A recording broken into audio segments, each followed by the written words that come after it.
Welcome to Plan to Protect with Melodie Bissell, the safest podcast on the internet. I am Melodie Bissell, the president of Plan to Protect and the co-author of the bestseller Plan to Protect, a protection manual for children and youth and a protection manual for those that work with them. Amanda is celebrating her wedding and off for a few weeks.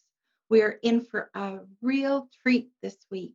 As you know, we have been doing a 4-part series on caring for the vulnerable during COVID.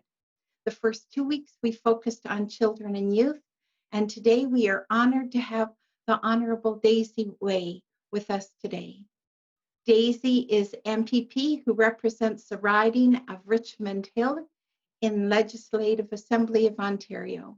She's a member of the Progressive Conservative Party of Ontario. She was first elected in 2018 provincial election. She is a Parliamentary Assistant to the Minister of Seniors and Accessibility, which will bring us to our topic today. But before we do that, Daisy's real claim to fame at Plan to Protect is that she's the mother to Cedric. Cedric is our registrar for online training, and Cedric is one of Daisy's 4 children. Cedric has given Daisy 1 granddaughter, but she tells me that she has 6 grandchildren. Welcome, Honorable Wai. We are so glad to have you join us today for this timely topic. Thank you very much, Melody. I just want to add one more thing to what you've just said. I am a senior myself. So it is the right topic for me to be on this. Well, I don't know what age you consider seniors these days, but I think I too am a senior. My children remind me often that I'm a senior. So tell me, what is the mandate of your role, Seniors and Accessibility? Oh, well, our government care for the seniors, their health, and their well being. So our ministry is really there to support the seniors when they are aging, especially those that are aging at home, because we have already got another ministry which is on long term care. So our focus is more the seniors that it is not in the long term care, but there are many of them. And actually, they grow so fast. Maybe I'll ask you and ask the audience one quick question. By 2023, how many seniors in Ontario do you think we will have? Oh my, wow, I can't imagine, but I do know that boomers are aging, and do we call a senior someone that is 60 years of age and older, or 65 years of age and 65. older? So I'm older 65. than 65. For Well, sure. so I am close. I'm not quite there yet, but I am close, and I want to stay in my home as long as I can. What's the number? 3 million. Can you believe this? And it's growing fast. Is that Basically, just I'm in sure Ontario? just in Ontario. Basically, because we have the baby boomers, remember? Yeah. And I do know so many of my own peers are still taking care of some of their children that are still at home, but they're also taking care of their parents who are in their 80s and 90s. And many of those, I know, even within some of our some cultures, their parents are living in their home with them. Hmm. Well, I've just gone through that. Both of my parents passed away. My father-in-law passed away, but we have the mother-in-law, which who we have been taking care of. And actually, just last year, she is in long-term care. And it's not easy. My husband finally, last year in April, decided to take an early retirement so that he can take better care of her, even though she is in long term care, which will mean that he will be visiting her every day. But now with COVID, It is hard. She cannot be visited. I know the same thing is happening in our home. My mother-in-law is in long-term care. She's literally around the corner from our home. We put her in a long-term care facility around the corner from our home so we could visit her frequently. And we have only seen her once or twice in the last 6 months. So, what are some of the challenges that seniors are facing during COVID? Oh, I'm sure we all realize the seniors basically, the worst thing is they have to be very sure that they will not have the COVID-19 because they have the greatest risk in contracting the COVID-19. And the government is committed to ensure that our seniors stay connected and safe during the pandemic. This is why we have tailored program and services to meet the unique needs of the seniors.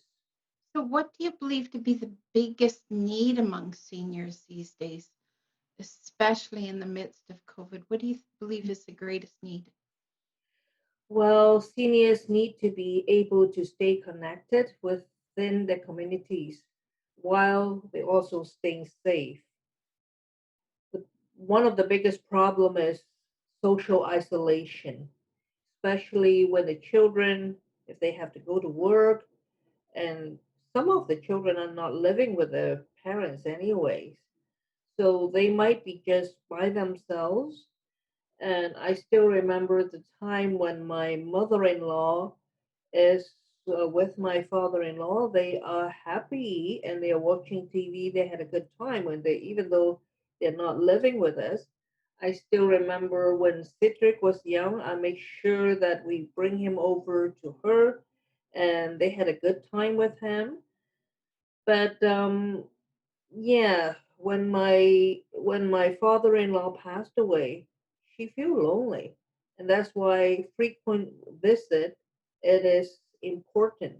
And sometimes we bring her over to our place and all that. So yes, the greatest need is to be with somebody at in the family. If they cannot do that, we will get the support from the communities.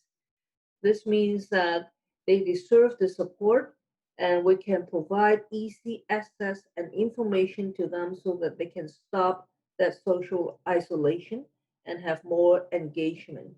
Especially with a I'm so thankful that I am with the Ministry for Seniors and Accessibility.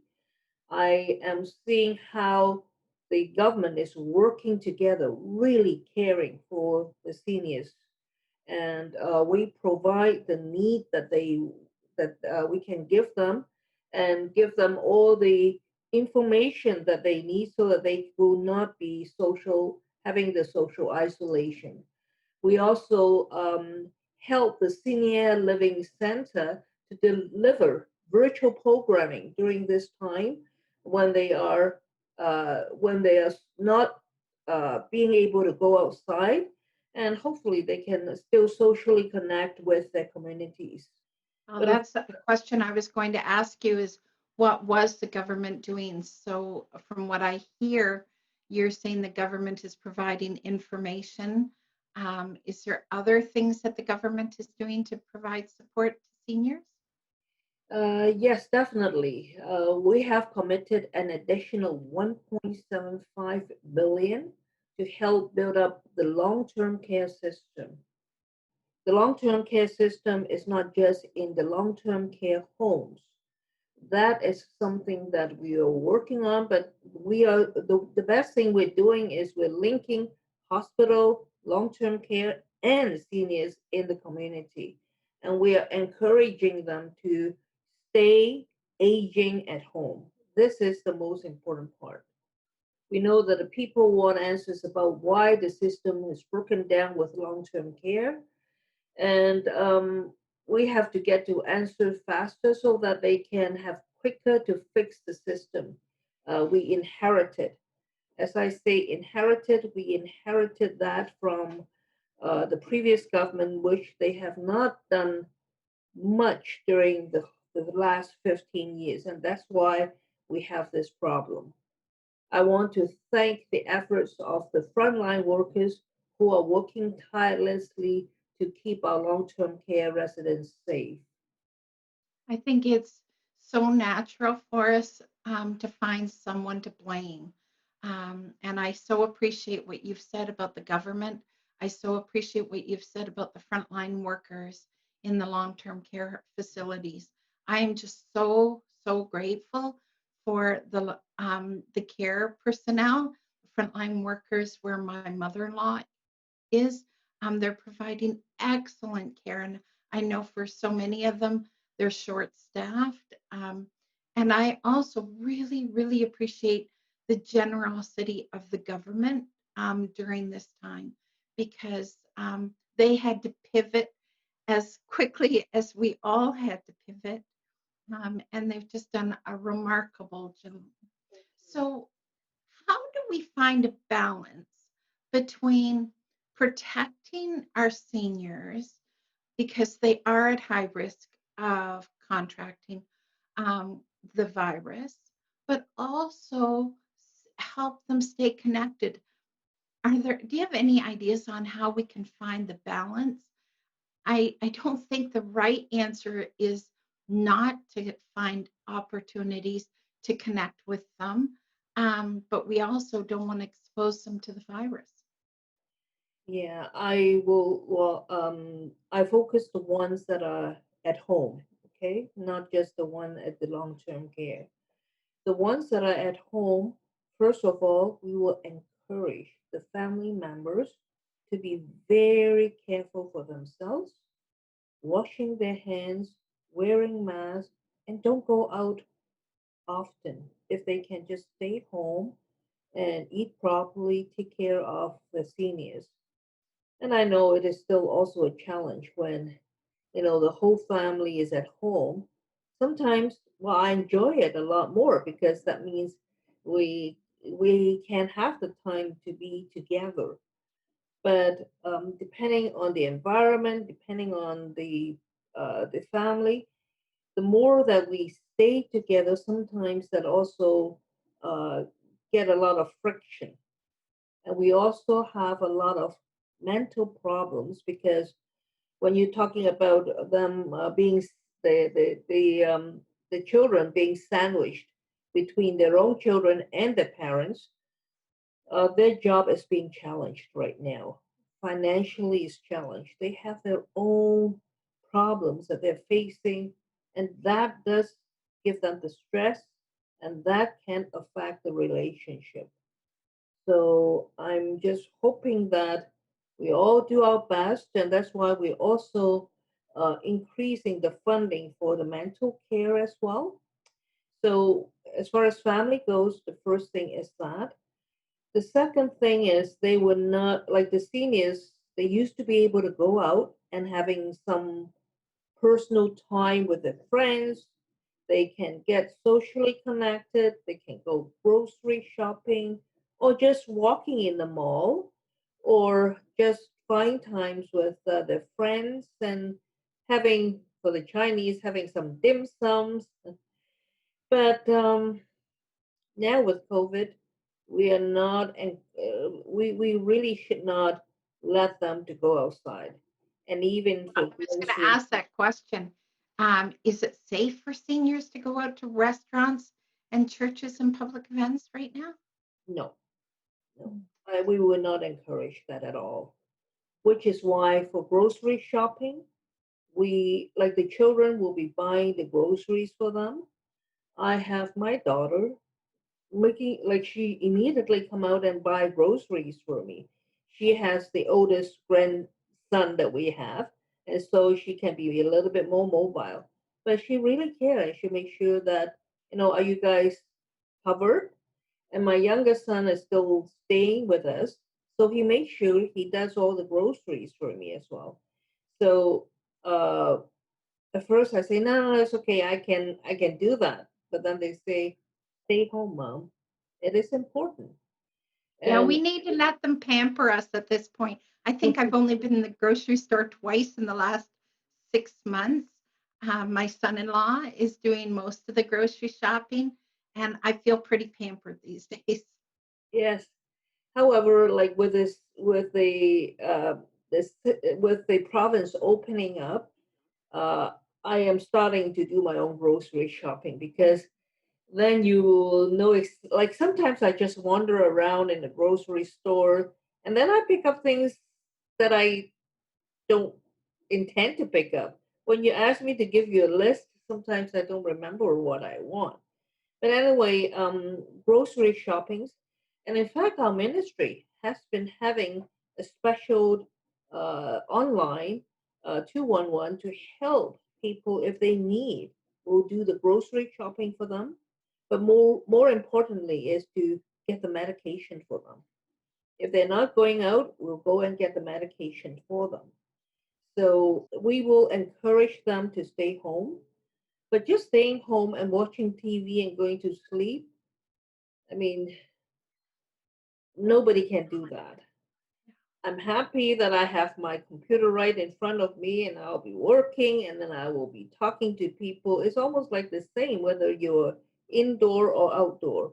A lot of us is I'm working a lot from home, and basically I do a lot more efficiently when I'm at home too. But some seniors, they are not as into the digital equipment. So even when we are starting, like a lot of, we invested a lot of programs with the communities that we fund them so that they provide programs. Now the seniors cannot go out to do the programs, so we will ask them um, to do it digitally. I know, and in fact, I joined some of them doing Zoom together. They're doing yoga together. They are celebrating birthdays together. That is an excitement for the seniors while they are staying at home. However, not everybody had the iPad or know how to use a computer or know how to join the Zoom. So, one thing that I would encourage the younger generation, if they are staying with them or not, help them there. Just help them so that they can even do something with their iPhone. If their children have some iPhone that they can swap, then let them just to be able to use the iPhone to join the Zoom. That will be great. I mean, I can still remember my mother-in-law wouldn't like to touch any of those devices, and I can understand that. But we'll help them as much as we can. Say, for example, when now that my mother-in-law is at the long-term care, we have the frontline workers helping her, Skyping us. We're seeing her, and all she has to do is just hold the iPad, and she can see us and we can talk. With the long-term care lockdown, we have gone for window visits whenever it is convenient, not just for my mother-in-law, but for the frontline workers. If you can imagine, everybody wants the window visit, um, how busy they are. So we take turns having scheduled meetings with my mother-in-law. We've done the same thing. We've had gate visits where there's a gate between us, and it's precious to have that visit with them. Yeah. Hmm. I Yeah. want to just ask you a question. So many of our audience are represent people that work within churches and community agencies. So, what are things that you think they can do to help care for seniors and the elderly at this time? Do you have any ideas on ways for the church and community agencies to engage with seniors? As I mentioned earlier, buying groceries for them is one thing. Calling. Sometimes, as I say, if they do not use the digital equipment as much, give them a call. They can talk to you for a long time. At one point, I was encouraging the younger generation, especially when during the time when it was a summer break, the children are bored at home, and ask them give a call to grandma, grandpa, okay, grandpa. You know, they can read stories to them over the phone or do something like that. Yeah, we will just connecting with them is the important thing, and knowing what is their favorite TV shows, and just let them know, hey, your show is coming up, so get them excited, or get them to do some baking if they are up for it. But don't make them do work if they don't have to. But sometimes when they do some special baking or cooking, they will find the joy that they are doing something for the loved one. Hmm. There's so many ideas. I even was speaking to my Aunt Marina a few weeks ago, and she's in her mid 80s. And just in the last few years, she has learned how to use technology. She's on Facebook, she's on Instagram. She knows how to send out emojis and greetings to us. She's reminding us often that she's praying for us. She even has done a prayer walk around her backyard and on her porch, and reports that she is walking like 7,500 steps a day. And she's just keeping busy just in her little patio and deck. And she's just calling people and caring for them herself, even though she's so isolated in her home. Hmm. And in fact, we've done something very precious for our mother-in-law. Uh, I have to say, bless my husband for thinking of that, doing that. Um, she does not use technology, but then we printed out some pictures that we have taken with her. She got a little bit Alzheimer now, and when we print pictures of the ones that from years ago, she looked at that, she remember all those things very clear.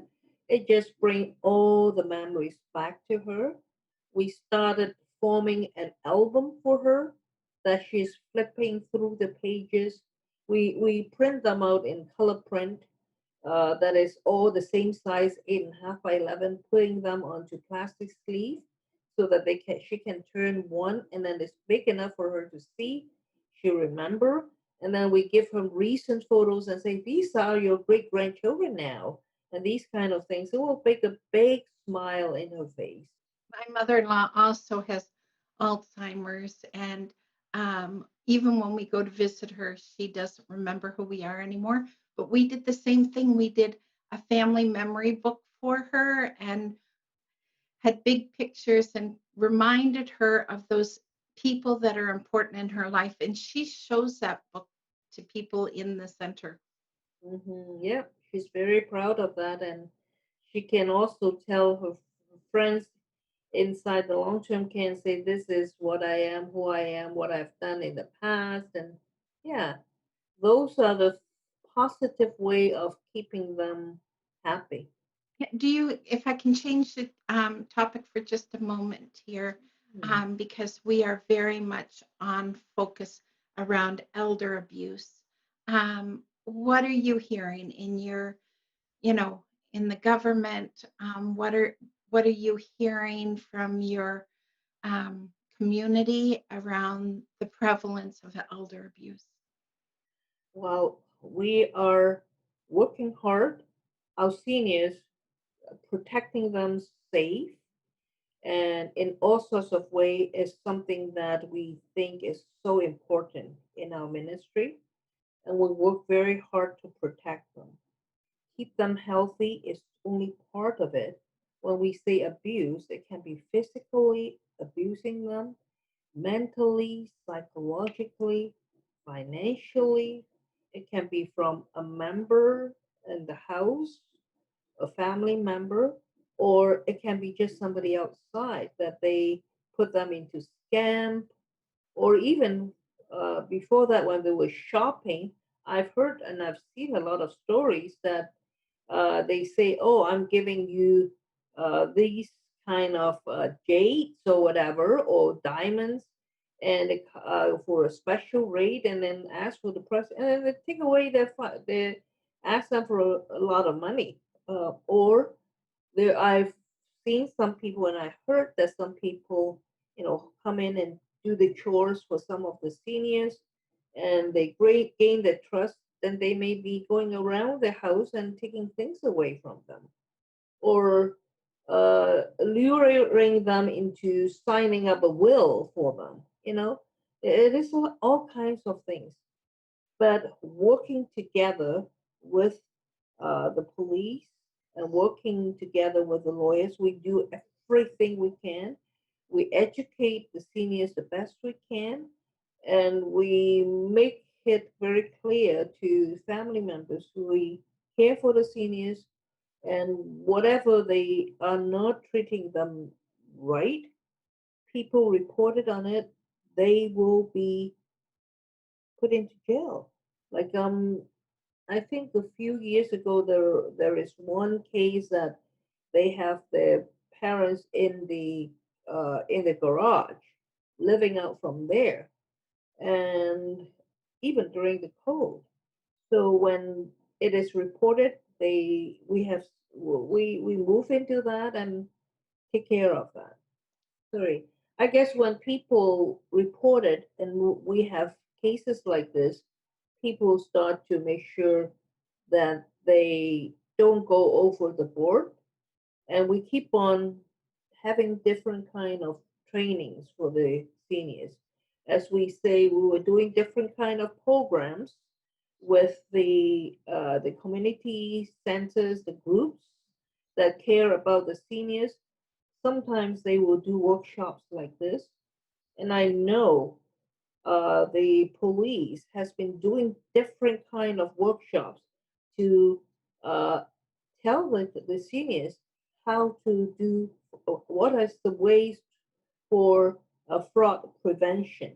What do they have to stop from believing some things that they should not? What are the scams? Don't answer the phone and just think that that is okay, and then they just keep losing a lot of money to that phone call or whatever. So we're doing the best we can in the training and the prevention. Yes, we care for them, and especially when I say we have more and more seniors and they're growing. So we will help them, and at the same time, as I say, the seniors are growing. A lot of our seniors, as I say, I'm a senior myself already. We have a lot of the seniors are very educated. A lot of them are professionals.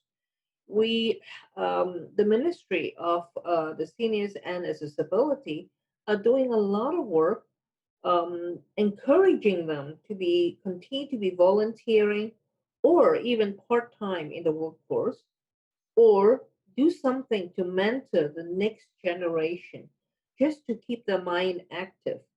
That is a good way to have the seniors helping the seniors as well. Those are all excellent ideas. And even here at Plan to Protect, we have been given a generous grant from New Horizons federal grant to help combat elder abuse and the prevention of elder abuse. And in our show notes today, as part of this podcast, we are providing a complimentary resource on the best practices of abuse prevention and the protection of Mhm. vulnerable adults, especially the elderly.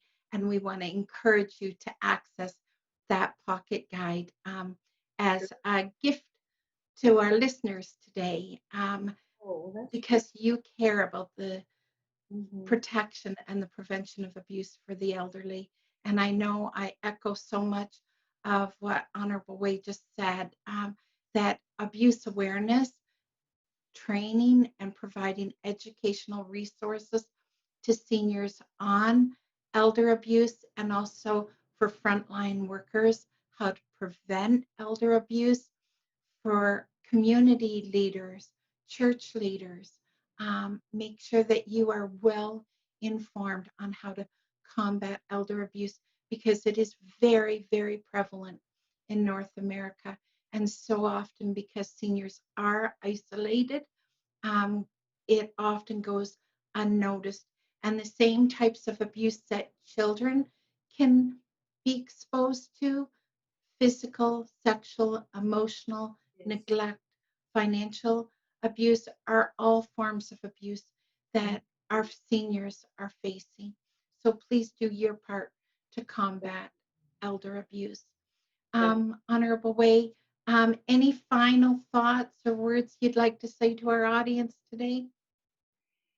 it's not the final words, it is the most important words, is the seniors are the group that has raised their children, have done a lot of things, not just for our province, but for our country. We are who we are. We can live this way because of their hard work.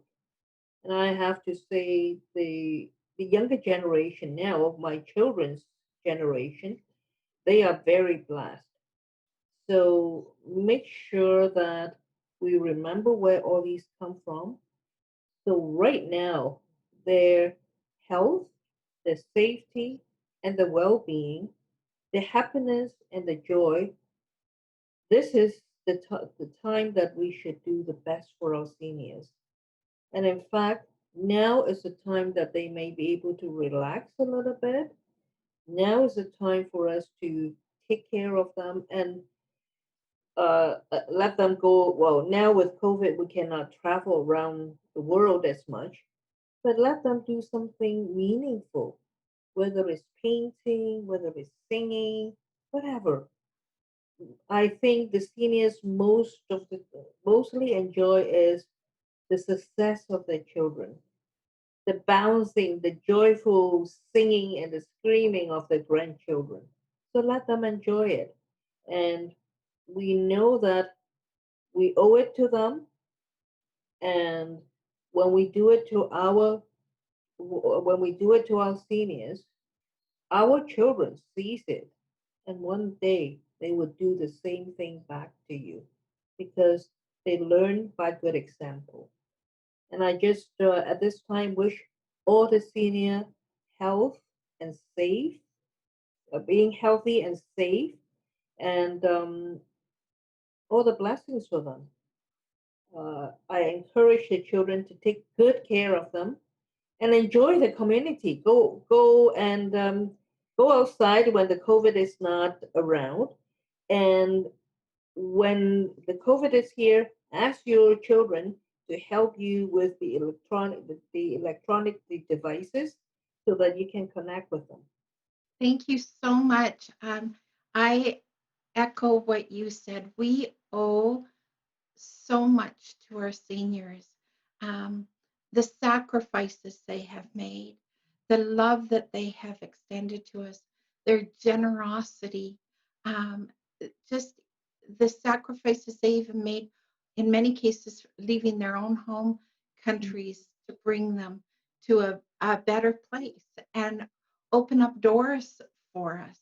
Um, Please, if you're listening today, I really encourage you to put on your agenda, to find time in your schedule to spend time with the seniors in your community, whether it's your family, your neighbors, your community at large. Please show them your love and your care.